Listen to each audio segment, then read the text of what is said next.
Hello everyone, welcome back to Unspoken Stories. This is the official York St John podcast promoting the Beyond the Walls Anthology. Just to get the formalities out of the way, the submissions for the Beyond the Walls Anthology are now closed. So no more. We've got around, I think, 39, I believe. Submissions are now closed, but I think we've got enough to make an actual book, so good job on the editorial team for that. I'm here today with Rachel. Hello. Rachel, you were the host of last week's show. I wasn't here. I was, yeah. So I usually am just the producer sat on a bin in the background of these, but for the last 2 weeks now, I've been in the host seat, which has been very exciting. Last week we interviewed Dr. Adam James Smith and Dr. Joe Waugh, who are York St John celebrities, famous podcasters. That was so fun. That episode is now up on Spotify and everywhere you find your podcasts, so please do go listen because it was such a fantastic conversation. They are wonderful humans and we love them very much. How was it like? What was it like being in the host seat instead of me for once?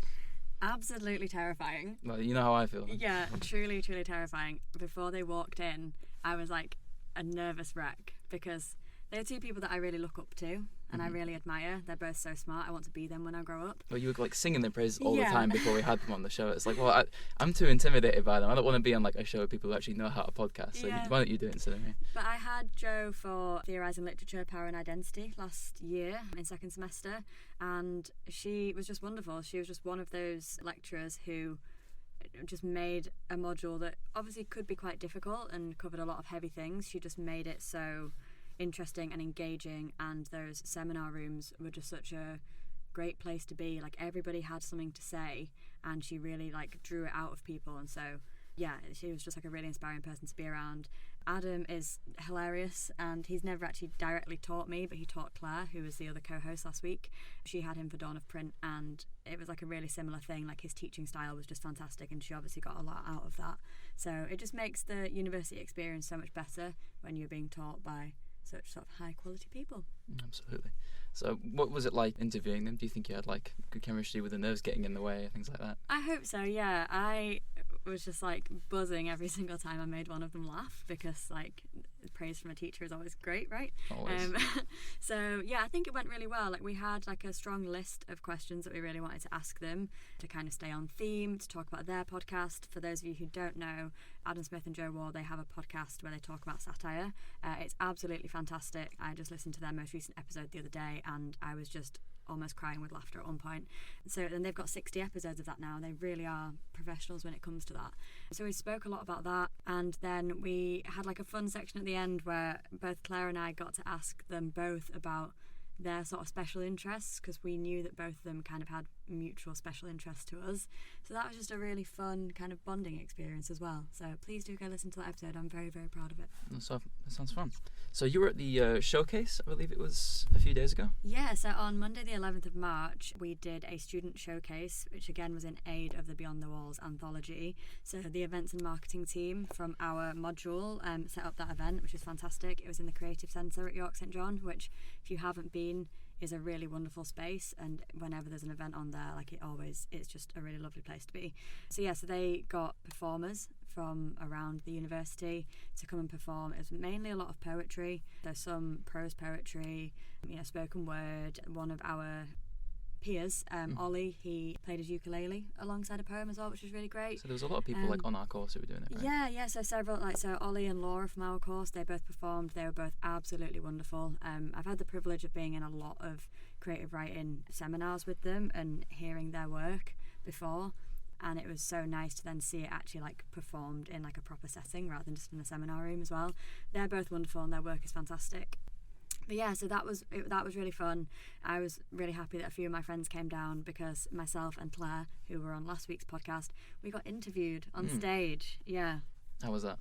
Again, nerve-wracking and terrifying. And when I stood up to go onto the stage, like my friends in the audience were like whooping and like screaming, and I got onto the stage and Thea was like, "Ooh, somebody's famous." So my narcissism knows no bounds now after I've been told that I'm a natural behind the microphone, and I'll continue riding that wave until I get terrified of being perceived and go and live in a cabin in the woods. Fair enough. Flicks the ego, doesn't it? It really does. It's like podcasting just in front of a live studio audience. Exactly. And it was really nice afterwards, like, because some of our other peers came up to me and said, you were so good at that, and you should do that more often, you should be on a stage. And I'm just like, please stop talking because my ego is out of this world right now. Oh, it's a head rush. It's like smoking. Anyway, since you've had a few experiences with podcasting, interviewing, speaking, that kind of thing, how do you think running a podcast is to you? Do you think it's fun or? It is really fun, and I credit that entirely to the people that we are doing this with. I think we've got a really great team of people this year to be doing both the blogs and the podcasting. I have to give a huge, huge shout out to Ryan. Who's in the studio? Who is in the studio. Yes. He is here. He is our editor extraordinaire. He is the only person who knows how to use any of this equipment, and he spends 3 to 5 hours a week listening to our terrible voices. Our drivel. Yeah, so Whatever we come out we with. pity him, we love him. He is the thing that keeps, this little engine going that is this podcast. But yeah, you obviously did the first proper episode that we recorded with Rob O'Connor. Sorry, Dr. Rob O'Connor. King. Doctor. Slay. Yeah, so how did that go? Because you say that you won't listen back to it, but it's amazing. Well, I think I must remember it. I don't listen back to my own voice a lot because I think it's just poison to me. Even listening to the test before the episode to make sure it sounds good, I feel like it's like nails on the chalkboard. Anyway, no, I think the interview with Rob went quite well. Personally, I think we shared a lot of interests, especially with like Blade Runner. When he mentioned Warhammer 40k, I was like, oh wow, this guy really is my stuff. guy. Yeah, no, it was great, and it was great to be in the room listening to it, and I really need to credit you with how much like prep you did for that, because you did so much research on him, and like you said, luckily you had some sort of like crossover topics where you both had mutual interests, and then that just comes across as so natural when you're holding a conversation with somebody. Rob is also obviously a great public speaker because he does so much of that, and he is our lecturer. We've had him for a module last year as well, so like we obviously have a good rapport with him, and we're just really grateful that he even wanted to come on and be a part of it and help support us. But No, absolutely. I think as a first proper episode, I'm still imploring people to listen to it now. Friends, family, literally anybody, please listen to this podcast, and especially go back and listen to that episode, because you will hear how eloquent Ben is and how well researched he is and how just blooming well smart he is. Oh, thank you. I'm flattered, honestly. Well, I think like researching it is kind of key to the interview because you want it to be like interesting. Things like that. That was my method anyway, of just like reading everything that he's published, all the public knowledge that like is out on what he's made and what he does, and just asking him about it. Did you do the same thing when Adam and Joe were on the show? Yeah, very similarly. Claire did a lot of the research for that as well, and then we kind of, like I said, came back together on like the special interests that we wanted to discuss, which is really fun. What kind of special interests? I don't want to give it away too much because I really want people to go back and listen to that episode. All right, fine. But about Garth Marenghi, Alan Partridge, satire. Oh, Garth Marenghi. Yeah, Garth Marenghi, and I knew that they had talked about Garth Marenghi on one of their podcasts, and I'd seen that, so I was like, I need to bring that up because that is like one of my all-time favourite TV shows. What, Dark Place? Yeah. Garth Marenghi's Dark Place, absolutely amazing. But yeah, please go back and listen to that episode so you can find out more about that. You were also at the Lit Festival that's going on currently, all through March? Yeah, so the York Literature Festival runs every year in March, and it actually started a couple of days early this year, and it started with an event with Caroline Quentin, who might be a little bit before your guys' time, but she is very much of my era of growing up watching TV. She was in a show called Men Behaving Madly. That's probably the thing that she was most famous for, but to me she is most famous for being in Jonathan Creek, which is again one of my all-time favourite TV programmes. If you haven't watched it, do go watch it. But yeah, she has written a book about gardening. And although I am not an avid gardener by any stretch of the imagination, she is just a wonderful person who also looks scarily like my mum. They are like twins. Oh. Yeah, so I went to that event, and Rob did say, because he's also the festival director, I was going to say, yeah, our own Rob O'Connor. He said that she was quite a last-minute addition to the festival lineups, because I was really surprised she wasn't in any of the programmes. I don't think she's not been on any of the like big banners or anything that are around, but she probably is one of the most famous people on the bill for this year's festival. That event was at St Peter's School, which is a really lovely school in the heart of York, and they did a great job hosting the event. She is a wonderful, engaging and captivating speaker. She's obviously a fantastic and very famous actress, very like a master of her craft, and her book is gorgeous. So it talks about her love of gardening, and she has also drawn the illustrations in the book, and she signed a copy for my mum. And I didn't say to her, I told her that like, oh, like you and my mum are like twins, like everyone says how much you look alike. So she like wrote in the book like to my mum, And then she said, "Are you me?" ? And I got to send it to my mum for Mother's Day, and she was just absolutely bowled over with it. She thought it was so funny and just so sweet. So yeah, that was an absolutely wonderful event that happened. And then I also attended the Scarred for Life event at the Folk Horror Day. So that was a really, really successful day all round, I think. Loads of events happened surrounding folk horror, and the finale was this Scarred for Life event. Tom and I, who is another member of our team, we were really, really fortunate that Rob Edgar, shout out at him as well, they got us a slot with them before they went on stage to give them a bit of an interview. So there will be a blog post coming up about that, and they were fantastic. Again, I love speaking to people who are, one, so smart, because it makes me want to be smarter, and two, who are just so passionate and knowledgeable about what their special interest is, or what their specialism is. So yes, that was a really wonderful experience getting to speak to them. They're both such lovely guys. They gave us 20 minutes of their time when we thought we might only have 5 or 10, but they were so gracious with us, and that event was fantastic. I also went to the International Women's Day poetry event at the Basement on Friday this week, with Erin, who is on our editorial team for Beyond the Walls, and yeah, that was fantastic, just getting to hear loads of female poets speak about their rage, and not just that, but just speak about their experiences of being women on International Women's Day. Again, that was a fantastic event, and there's so much more to come for the rest of March. Fortunately, some stuff is while I'm at work on a Saturday, so I can't go, but I know Adam and Joe are doing a Talk About Satire event, and there's a few other authors, and there's also Grace Dent, who I think is famous on the telly, is what I hear. It's not sure. I remember. I believe Lem Sissay's on one of the events. I think so. I think we used to study him in high school. So there's loads more events to come up, which should be really great. So hopefully some more of the team will be able to keep going to those events, even if I can't, and hopefully there'll be some more blogs to come as well on where ideas grow. Speaking of blogs, what kind of posts do we already have on there? Because we are the blogs and podcasting team, so we do have half of us on that. We certainly are. So far, Claire has posted a really great introductory post to the theme. So the theme of this year's anthology is Unspoken, and she's written a great post, and she's curated playlists surrounding that theme. So she's really put a lot of time and effort and thought into all those songs and what they might mean. And as creative writing students, some of us work best when music is involved. Some of us get more inspired by that, for sure. Some people work in silence, just depending, but I think it's a really lovely thing to have had someone else think so carefully about a theme and then to curate songs for it, which is fantastic. And then Owen, who is on our blog team as well, he's written a lovely post that's just gone up recently about his take on the theme Unspoken, because obviously all of us do have a very different take on it. But yeah, speaking of music, if you're working away, what is your go-to music to be putting on? Ooh. Wow. Depends on what I'm writing. Death metal. Not death metal. It has to be background appropriate stuff. Classical. No. Ooh. I like listening to the soundtracks for films. Okay. The best one is Mysteries of Love, the instrumental by Angelo Badalamenti for the film Blue Velvet. Yes. Okay. Just that kind of final song. I always put that on in the background. Have you listened to the Dune soundtrack? No. The David Lynch one, or no, the Denis Villeneuve one. No, I haven't watched it. I haven't heard the soundtrack. Apparently it's really good. So if you're into listening to soundtracks when you're working, it's that or the Twin Peaks soundtrack. It's always just David Lynch for some reason. Him and Angelo Badalamenti make just the most incredible soundtracks for writing for some reason. I really struggle listening to things when I'm trying to actually write, because I'm thinking about the song lyrics, and I'm very aware in my creative writing who I'm inspired by, and I end up not taking their words, but feeling it's been too influenced by that, if that makes sense. Does it bleed over into the writing? Kind of, yeah.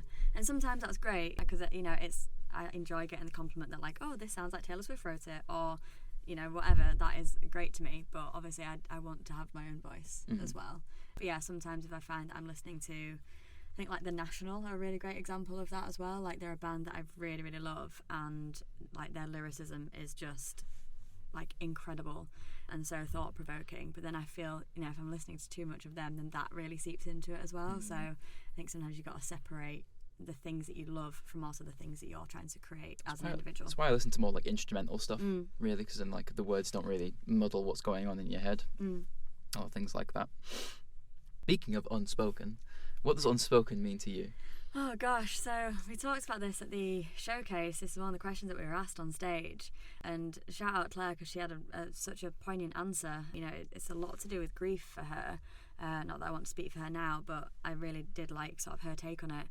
For me, initially, like I think a lot of other people, when I've spoken to them over the last sort of few months, a lot of people immediately sort of jump to the marginalised voices, though, like, you know, actually like repressed and suppressed voices. And I think that is really important. I think in the very first week of this module, we were speaking a lot about ghost stories. I know Tallulah, who was on the podcast, that's what that means to her. And all those things, I think everything is valid, like every response to it. For me personally, I think it can be miscommunication. And I think, you know, human relationships are so complex, and how we communicate with each other and engage with each other on all the different platforms that we have available to us, I think it really opens us up for there to be a lot of miscommunication. And sometimes, in my personal experience, you can't force somebody to understand where you're coming from when that's coming from a really like emotional place. And so I think sometimes things are better left unsaid, rather than trying to get people to understand you. And I've personally felt in my life and in my relationships that sometimes people are like committed to misunderstanding me, which then leaves kind of a lot out in the ether, really, that is unsaid, that probably never will be unspoken unless it's into my journal or maybe to my therapist. Who knows? One or the other. Well, I think Unspoken to me is something similar like that. It's more not the fact that people can miscommunicate, it's more what we can say without words. Yeah. I think humans have a lot of like interesting ways they can talk without thingy. Like, have you ever had the knowing look? Of course. The knowing look is one of the most interesting phenomena to me, and I think it's what represents Unspoken to me. Anytime if you're like so clocked in with someone or like on their wavelength or something, if you just look at them when something happens and they know exactly what you mean, like that, things like that. I don't know, like sign language or just like general body language and ways that we can communicate with each other without speaking is what Unspoken means to me. And like it's kind of weird to explore that in like literature or writing, things like that, because it's more just you're describing how someone moves or interacts or a way like that. Definitely. That's just made me thinking of sign language.